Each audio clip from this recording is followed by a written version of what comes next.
Untuk Mbak Siti Rahayu bisa mendengar suara saya? Ini saya mencoba untuk mengaktifkan semua mikrofon teman-teman, biar nanti kalau ada yang ingin berbicara bisa.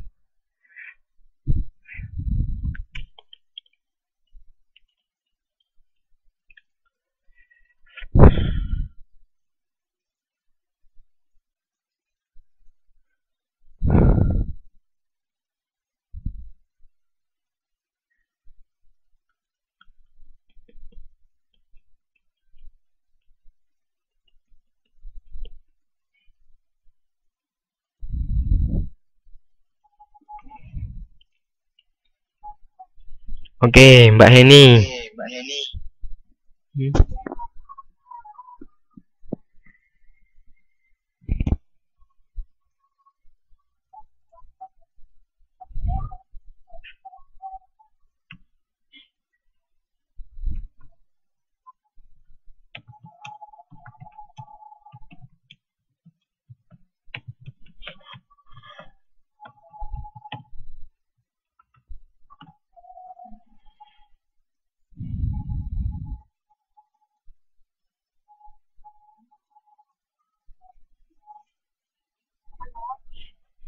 Halo, Mbak.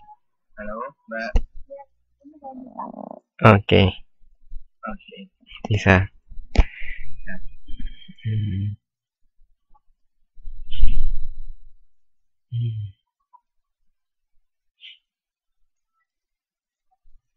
Oke, saya akan besarkan sedikit tulisannya. Bisa melihat tulisan saya semua?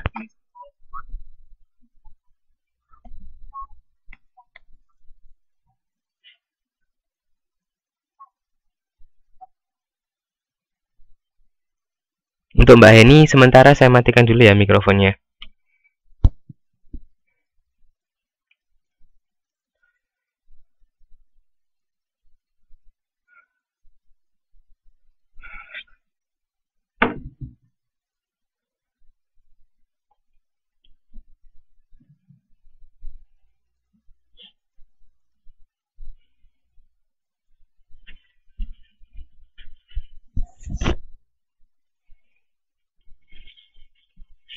Oke, baik.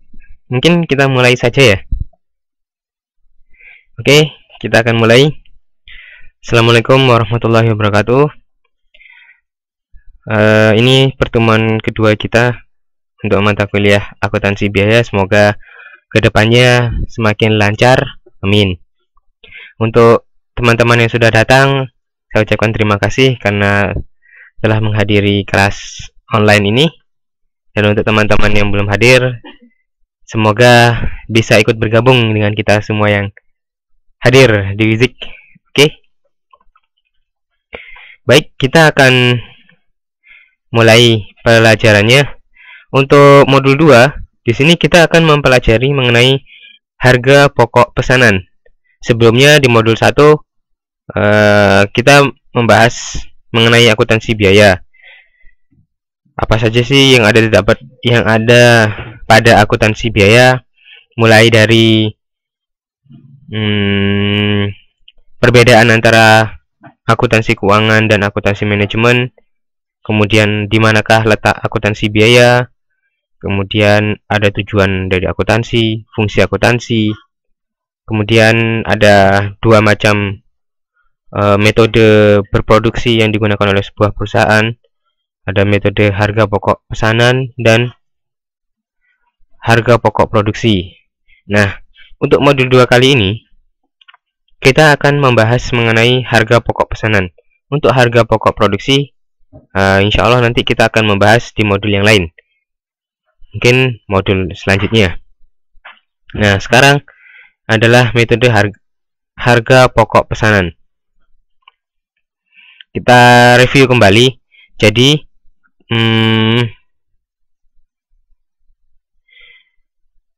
metode harga pokok pesanan merupakan metode produksi yang berdasarkan pesanan, mengumpulkan harga pokok produksinya dengan menentukan harga pokok pesanan. Jadi intinya dari harga pokok pesanan ini Kalau ada pesanan, ya kita memproduksi, kemudian menentukan harga pokoknya. Kemudian kita bisa menentukan harga dari produk tersebut. Berbedaan dengan harga pokok produksi, kalau harga pokok produksi itu digunakan untuk memenuhi pesanan gudang. Biasanya kalau harga pokok produksi ini perusahaannya pecah-pecah atau pisah-pisah. Misalnya perusahaan perusahaan mobil, dia memproduksi ban untuk memenuhi produksi gudang, bukan untuk memenuhi pesanan. Jadi mereka sudah memiliki kriteria, sudah memiliki target berapa sih yang produk yang harus kita miliki, yang kemudian kita simpan di gudang. Nah, jadi seperti itu untuk harga pokok pesanan. Kita next. Nah, untuk pokok bahasan pada modul 2 kali ini ada 3 kegiatan belajar. Yang pertama, kegiatan belajar 1, siklus akuntansi biaya dalam perusahaan manufaktur. Kegiatan belajar 2, karakteristik metode harga pokok pesanan. Untuk kegiatan belajar 3, metode harga pokok pesanan itu sendiri. Ya, ini kita akan bahas satu persatu. Kita next. Nah, untuk tujuan modul 2, tujuan dari modul 2 ada 4. Pada intinya sih ada 4, sebenarnya masih banyak. Mungkin kita bisa membuat tujuan yang lain. Yang pertama, membuat siklus akuntansi biaya dalam perusahaan manufaktur.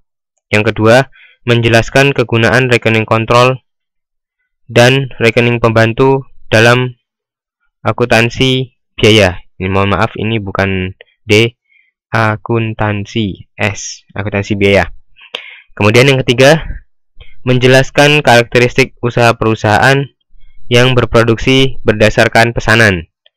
Yang keempat, menjelaskan pengumpulan biaya produksi dengan metode harga pokok pesanan. Kita next.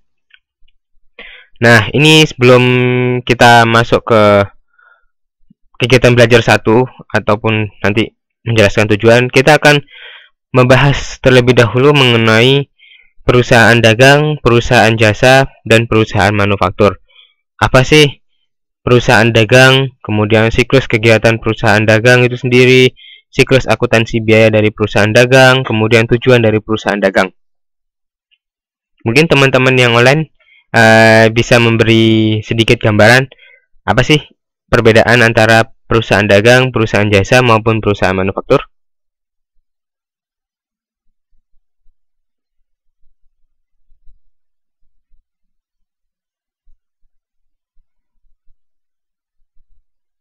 Ada yang ingin menjawab? Nanti saya coba nyalakan mikrofonnya.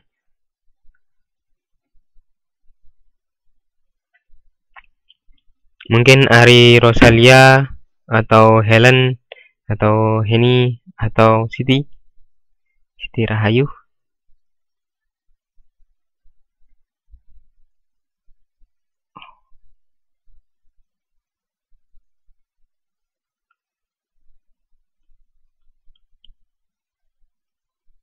Oke, Mbak Helen, silakan. Mungkin bisa dinyalakan mikrofonnya. Oke.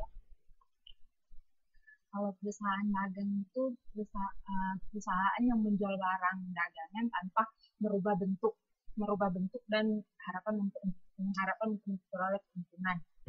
Kalau perusahaan jasa, perusahaan yang menghasilkan jasa gitu. Sedangkan perusahaan manufaktur itu perusahaan yang prosesnya dari bahan baku diproses menjadi bahan jadi. Oke. Benar sekali untuk Mbak Helen. Kayaknya Mbak Helen, wah, sip ini. Pintar untuk membedakan antara perusahaan dagang, perusahaan jasa, dan perusahaan manufaktur. Sebelumnya saya ingin bertanya, teman-teman sudah memperoleh modul?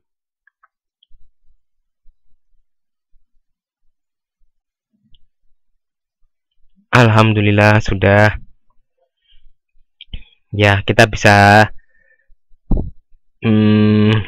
lebih mudah untuk mempelajari mengenai akuntansi biaya karena teman-teman sudah memiliki modul semua. Di Sini saya akan memfasilitasi teman-teman untuk belajar. Jadi yang dikatakan oleh Mbak Helen itu sangat benar sekali.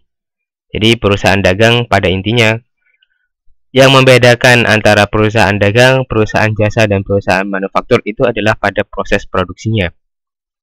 Pada intinya sih proses produksi, tapi ada beberapa dibagi lagi menjadi jadi perbedaannya itu nanti ada pada siklus kegiatan perusahaan, kemudian ada siklus akuntansi biaya dan tujuannya. Tapi kalau menurut saya perbedaan yang paling mencolok adalah proses produksinya. Dimana kalau perusahaan dagang itu biasanya ya hanya membeli barang kemudian menjual kembali. Kalau perusahaan jasa dia tidak membeli barang tapi melainkan menawarkan jasa atau menawarkan tenaga yang bisa digunakan. Kalau perusahaan dagang kan contohnya tengkulak ya, tengkulak. Teman-teman tahu tengkulak? Apa ya? Kayak pembeli, misalnya kalau di petani dia pembeli produk pertanian dari petani langsung kemudian menjualnya, itu perusahaan dagang. Kalau perusahaan jasa itu contohnya perusahaan jasa itu contohnya apa ya?